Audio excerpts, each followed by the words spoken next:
ખબરથી અમદાવાદમાં આરટીઓને ઉડાવી દેવાની ધમકી ભર્યો ઈમેલ મળ્યો છે। આરટીઓમાં પોલીસે હાથ ધરી છે તપાસ। સાવચેતીના ભાગરૂપે આરટીઓ ખાલી કરી અને ચેકિંગ શરૂ કરવામાં આવી રહ્યું છે। બીડીડીએસ અને ડોગ સ્ક્વોડની ટીમ પણ અહીંયા પહોંચી છે। અમદાવાદ આરટીઓને ધમકી ભર્યો ઈમેલ મળ્યો છે અને ઉડાવી દેવાની ધમકી આપવામાં આવી છે। આ ઈમેલમાં આરટીઓમાં પોલીસે હાલ તપાસ હાથ ધરી છે। સાવચેતીના ભાગરૂપે આરટીઓ ખાલી કરાવી અને ચેકિંગ હાથ ધરવામાં આવ્યું છે। તમામ કર્મચારીઓને બહાર કાઢવામાં આવ્યા છે અને હાલ તપાસ થઈ રહી છે। બીડીડીએસ અને ડોગ સ્ક્વોડની પણ ટીમ પહોંચી ગઈ છે। વારંવાર આ પ્રકારની ધમકીઓનો સિલસિલો ખૂબ વધ્યો છે। સૌથી પહેલા સ્કૂલને ધમકીઓ મળતી હતી, ત્યારબાદ પોસ્ટ ઓફિસ અને હવે આરટીઓ। વધુ માહિતી મેળવીએ સંવાદદાતા ઋત્વિજ સોની મારી સાથે જોડાયા છે। ઋત્વિજ, આરટીઓમાં હાલ જે ઈમેલ મળ્યો છે તેને લઈને હાલ શું કાર્યવાહી ચાલી રહી છે?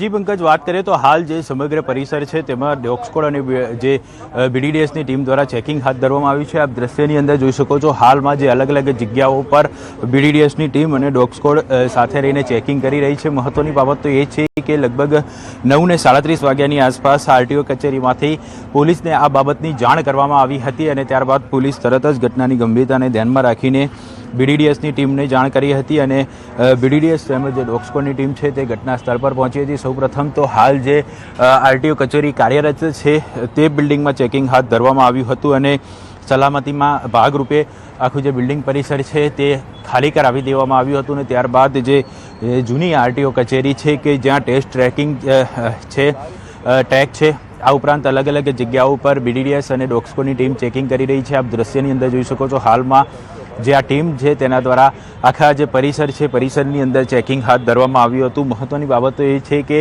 વારંવાર આ પ્રકારના ધમકીભર્યા મેલ મળી રહ્યા છે। સૌપ્રથમ સ્કૂલ, ત્યારબાદ કોર્ટ અને હવે આરટીઓ કચેરીને આ પ્રકારનો મેલ મળ્યો છે।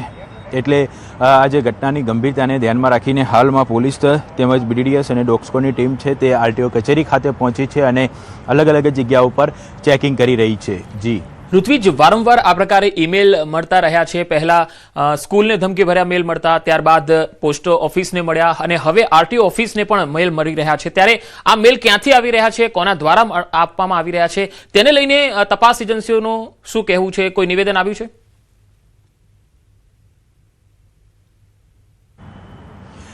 જી પંકજ, વાત કરીએ તો આ પ્રકારના મેલ છે તે અગાઉ પણ અનેક વખત મળી ચૂક્યા છે। સાયબર ક્રાઇમ દ્વારા તેની તપાસ પણ કરવામાં આવી હતી અને જે એક વ્યક્તિ છે તેની ધરપકડ પણ કરવામાં આવી હતી। પરંતુ મહત્વની બાબત તો એ છે કે ત્યારબાદ પણ આ જે ઈમેલનો સિલસિલો છે તે યથાવત રહ્યો છે। સાયબર ક્રાઇમ દ્વારા તેની તપાસ કરવામાં આવી રહી છે। મહત્વની બાબત તો એ છે કે અગાઉ જ્યારે સ્કૂલોમાં ધમકીભર્યા મેલ મળતા હતા ત્યારે તમામ મેલોની અંદર ક્યાંક ને ક્યાંક એક સામ્યતા જોવા મળતી હતી, પરંતુ હવે જ્યારે આરટીઓ કચેરીને મેલ મળ્યો છે ત્યારે તેની પણ તપાસ સાયબર ક્રાઇમ દ્વારા કરવામાં આવશે। જો કે આ જે તમામ જે મેલ મળી રહ્યા છે તે કઈ પદ્ધતિથી કરવામાં આવી રહ્યા છે, એક જ પદ્ધતિનો ઉપયોગ કરવામાં આવી રહ્યો છે કે કેમ તે પણ એક તપાસનો વિષય છે। એટલે તેને લઈને પણ સાયબર ક્રાઇમ તપાસ કરી રહી છે।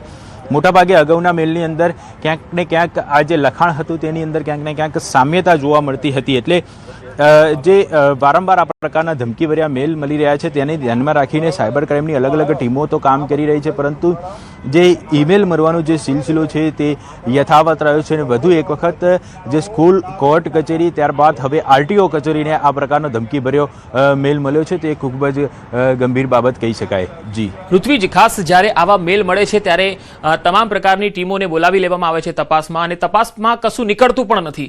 ત્યારે આ પ્રકારના સિલસિલાને રોકવા આજે વારંવાર મેલ આવી રહ્યા છે અને મેલથી જે ધમકી મળી રહી છે ને કશું હોતું નથી, અફવા સાબિત થતી હોય છે, તો આ પ્રકારના મેલ કરનારને ક્યારે પકડશે? સાયબર ક્રાઇમ શું કહે છે? કેમ કોઈ ઠોસ કાર્યવાહી આ મામલે નથી દેખાઈ રહી?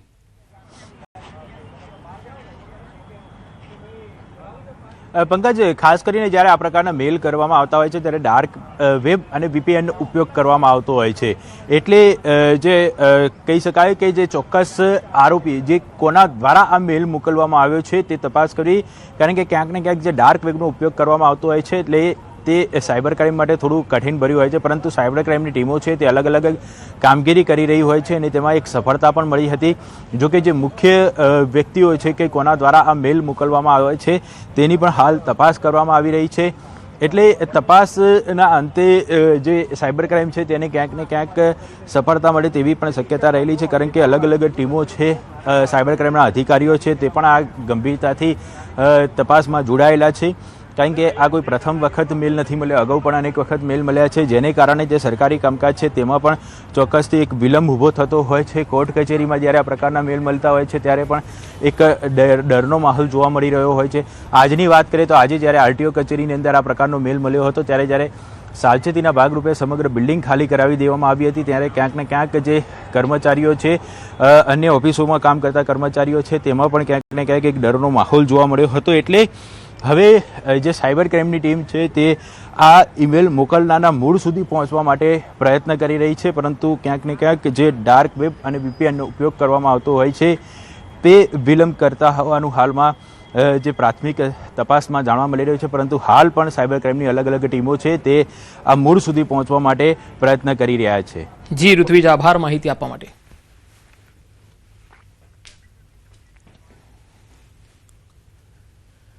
થરાદ ચેકપોસ્ટ પર પોલીસ અને ટ્રક ચાલક વચ્ચે ઘર્ષણ થયું. ટ્રક ચાલક અને પોલીસ કર્મીઓ વચ્ચે બોલાચાલી થઈ. વાહન ચેકિંગ દરમિયાન માથાકૂટ થઈ હતી. બબાલનો વિડીયો સોશિયલ મીડિયામાં વાયરલ થઈ રહ્યો છે.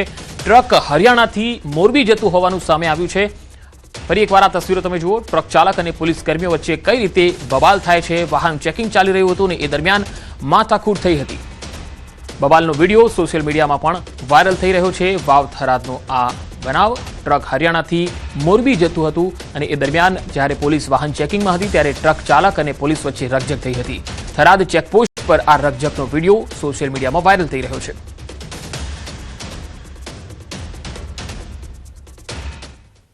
પોરબંદર એરપોર્ટ પાસે નેશનલ હાઈવે પર વહેલી સવારે એક ગમખ્વાર અકસ્માત થયો, જેમાં 3 યુવાનોના મૃત્યુ થયા છે, જ્યારે 2 યુવાન ગંભીર રીતે ઈજાગ્રસ્ત થયા. મળતી માહિતી મુજબ બુલેટ અને સ્પ્લેન્ડર બાઇક વચ્ચે અકસ્માત સર્જાયો.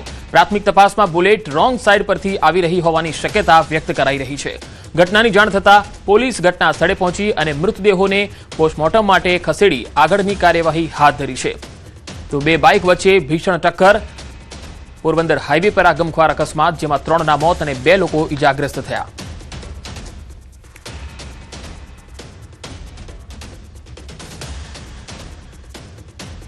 પાંચ યુવાનોને ગંભીર ઈજા થઈ છે. એમાં 3 વાલ્મીકી સમાજના 2 અને 1 ખારવા સમાજનો એક્સપાયર છે. એક ખારવા સમાજનો યુવાન છે એ ગંભીર ઈજા તેને રાજકોટ રિફર કર્યો. બીજો એક યુવાન છે વાલ્મીકી સમાજનો, એને ગંભીર ઈજા નથી પણ એક પણ સારવારે થશે. સાબરકાંઠાના હિંમતનગર વિજાપુર હાઈવે પર અકસ્માત થયો. દેરોલ પાસે અકસ્માતમાં એકનું મોત થયું છે. ટ્રેક્ટર અને કાર વચ્ચે ગમખ્વાર અકસ્માત સર્જાયો. પૂર ઝડપે જતી કાર ટ્રેક્ટર પાછળ ઘૂસી ગઈ હતી.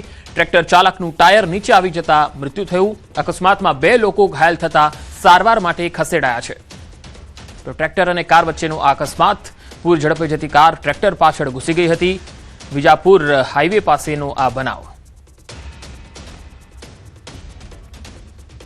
તો હિંમતનગર વિજાપુર હાઈવે પર અકસ્માત થયો, જેમાં 2 લોકો ઘાયલ થયા, જ્યારે એકનું મોત થયું હતું. દેરોલ પાસે આ અકસ્માતનો બનાવ બન્યો હતો, જેમાં ટ્રેક્ટર પાછળ કાર ઘૂસી ગઈ.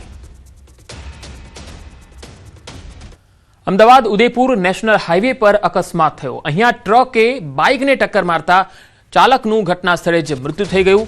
અન્ય 2 લોકો ઘાયલ થતા સારવાર માટે ખસેડાયા છે. ગામભોઈમાં રણાસણ ચોકડી નજીકનો આ બનાવ છે. ટ્રકે બાઇકને ટક્કર મારી અને ચાલકનું મૃત્યુ થયું. અમદાવાદ ઉદયપુર નેશનલ હાઈવે પર રણાસણ ચોકડી પાસેનો આ બનાવ છે, જેમાં ટ્રકે બાઇકને ટક્કર મારતા ચાલકનું ઘટના સ્થળે મોત થયું. અન્ય 2 લોકો ઘાયલ થયા છે.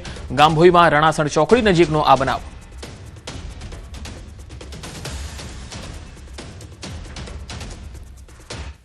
ડીસામાં બેંકના સિક્યુરિટી ગાર્ડની બંદૂકની ગોળી મહિલાને લાગવાનો જે મામલો હતો, આ ફાયરિંગમાં ઈજાગ્રસ્ત મહિલાનું સારવાર દરમિયાન મોત થઈ ગયું. શકરીબેન ઠાકોરનું ગોળી વાગ્યા બાદ સારવાર દરમિયાન મોત થયું. 27 માર્ચે સર્વોદય કોઓપરેટિવ બેંકના સિક્યુરિટી ગાર્ડની બંદૂકમાંથી ગોળી છૂટીને રિક્ષામાં બેઠેલ મહિલાને વાગી. મહિલા ઈજાગ્રસ્ત થતા તેને વધુ સારવાર માટે અમદાવાદ સિવિલ હોસ્પિટલમાં ખસેડાઈ હતી. સિક્યુરિટી ગાર્ડ જીતેન્દ્ર રાજપૂત સામે માનવવધનો ગુનો નોંધાયો છે. સિક્યુરિટી ગાર્ડ બંદૂક ખભે ચડાવવા જતા અચાનક બંદૂકમાંથી ગોળી છૂટી. પીઠના ભાગે ગોળી વાગતા મહિલા ગંભીર રીતે ઈજાગ્રસ્ત થઈ હતી.